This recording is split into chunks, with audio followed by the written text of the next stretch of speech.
et puis 1+4, tout ça. Et puis la deuxième séquence historique, c'était avec sa première élection, c'est-à-dire en 2006 et aujourd'hui. En gros, comme je le disais tantôt, ces deux séquences historiques ont permis la stabilisation des éléments macro d'un pays. Et en plus de ça, enfin ça c'est les bilans, et l'élan, avec le 5 chantiers, il a réussi, avec un certain succès, de remettre le pays sur le chemin du travail, sur le mouvement. Ces pays avaient besoin de mouvement, et on attend d'un homme politique de créer le mouvement. Gouverner, c'est entraîner. Et le chef de l'État a pu remettre le pays sur des rails.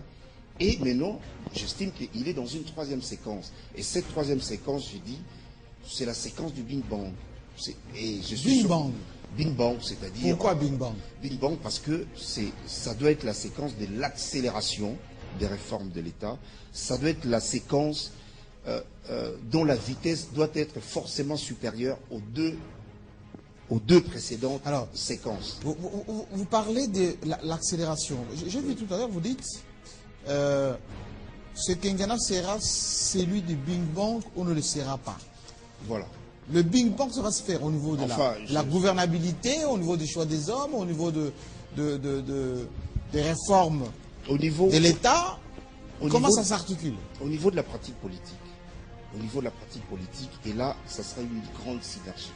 Enfin, quand je dis Bing Bang, ça fait peur à certains. Oui, mais le président lui-même parle de la révolution. Oui. Un Bing Bang, c'est pas loin de la révolution. Justement. Alors, Bing Bang, pourquoi? C'est une remise en cause de tout?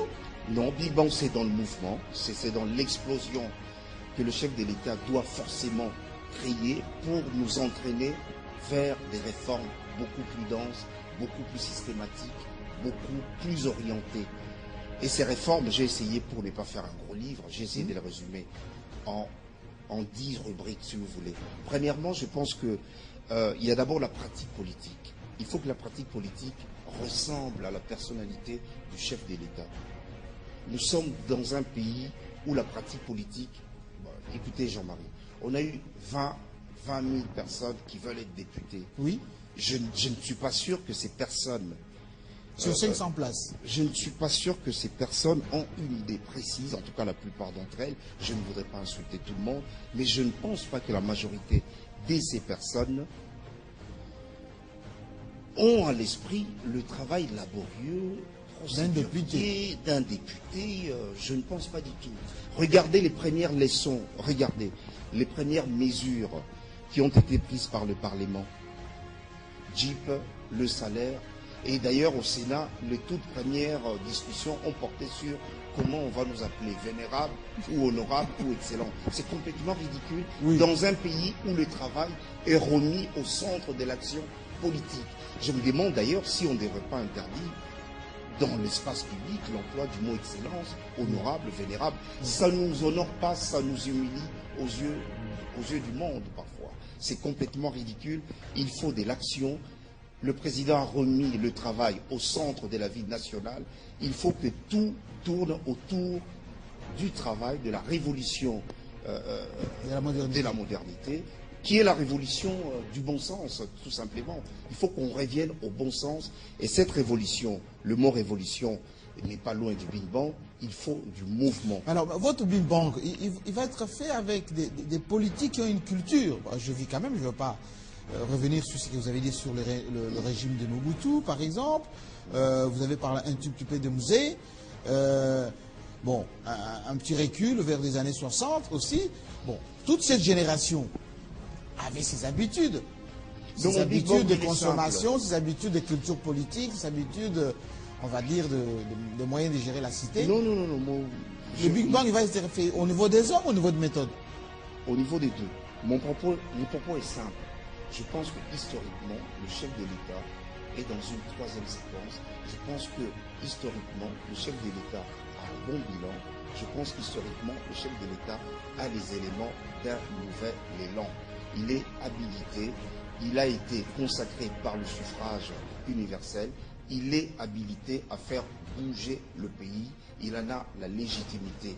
Je pense qu'il y a des réformes qui doivent être accélérées. Là, je parlais de la sphère politique, où il y a il y a l'esprit de la politique. Il faut réinventer la pratique politique. Pas la politique du Il faut mimétisme. réinventer par la politique. Il faut des équipes nouvelles.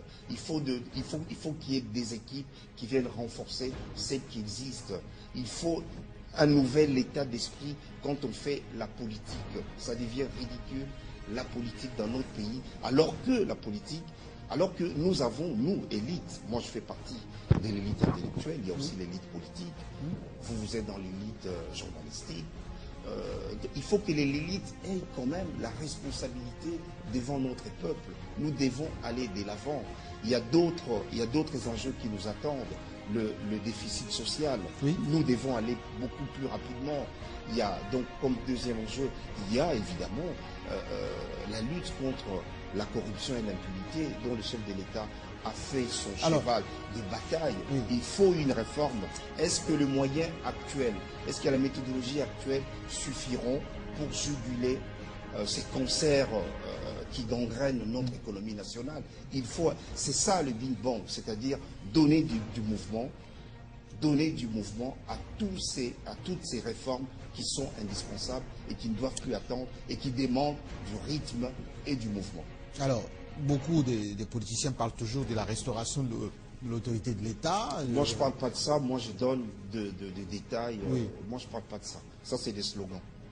Alors, vous pensez que ce n'est pas idoine de dire l'État n'existe pas, il faut le réinventer? L'État existe. Évidemment, l'État existe. Ces livres portent, c'est une critique positive de l'État. Ces livres objectivent l'État sous Kabila. C'est-à-dire, je pris l'État, le concept État, je l'ai fait asseoir quasiment à mes pieds. Je regardais l'État, j'ai dit, c'est quoi l'État sous Kabila? Depuis 10 ans, quel type d'État nous avons? Et d'ailleurs, les sous-titres, c'est la gouvernementalité, c'est-à-dire comment quelle est la pratique de l'État du président de la République. Et j'ai essayé de dégager des logiques de fonctionnement sur l'État du président de la République. Et ces logiques, justement, j'en aboutis, j'ai dit, le président de la République est dans une troisième séquence face aux enjeux de l'État. Et ces enjeux, j'en ai rêvé 10 et j'ai essayé d'en donner 2 ou 3. Alors, lorsqu'on parle de l'accélération, ça va se faire au niveau des changements de mentalité aussi, ou bien seulement au niveau de mise à disposition des moyens, de la discipline qu'il faut intégrer dans la gouvernementalité, c'est votre terme? Oui, gouvernementalité. C'est pas mon terme, c'est Michel Foucault. Michel Foucault, effectivement, un grand philosophe, c'est un peu votre discipline. Oui, voilà. Parce qu'il faut aussi des hommes pour apporter ces réformes. Il faut nécessairement des hommes. Oui, alors mais lesquels? On va les inventer, c'est ça? Non. Ou c'est ceux qui sont là? Justement, le président parle du pôle d'intelligence. Oui. Moi, j'ai la chance de travailler avec ceux qui produisent symboliquement, ceux qui produisent intellectuellement, puisque,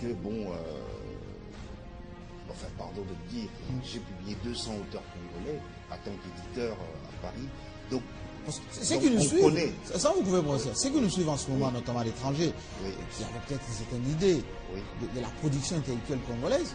Il y en a qui produisent suffisamment. Vous avez une collection, la Armata RDC. Oui. Il y a des livres écrits par les Congolais et il y en a de plus en plus. Bien sûr, le Congo regorge de gens compétents. Le Congo regorge des compétences dans tous les domaines. Le Big Bang, c'est la synergie, c'est de mettre en mouvement toutes ces compétences. Il faut les identifier et les orienter. Elles sont identifiées, elles sont connues. Maintenant, il faut manager tout ça. Il faut mettre ça dans une mayonnaise qui aille vers la révolution de la modernité, pour faire de ces pays un pays émergent, comme le souhaite le chef de l'État. Donc, tout ça, ça existe. Et c'est ça le Big Bang. Tout ça, ça existe. Il faut maintenant le manager. Alors, comment vous allez faire c'est pas moi, je suis pas... Non, je dis vous, c'est les intellectuels.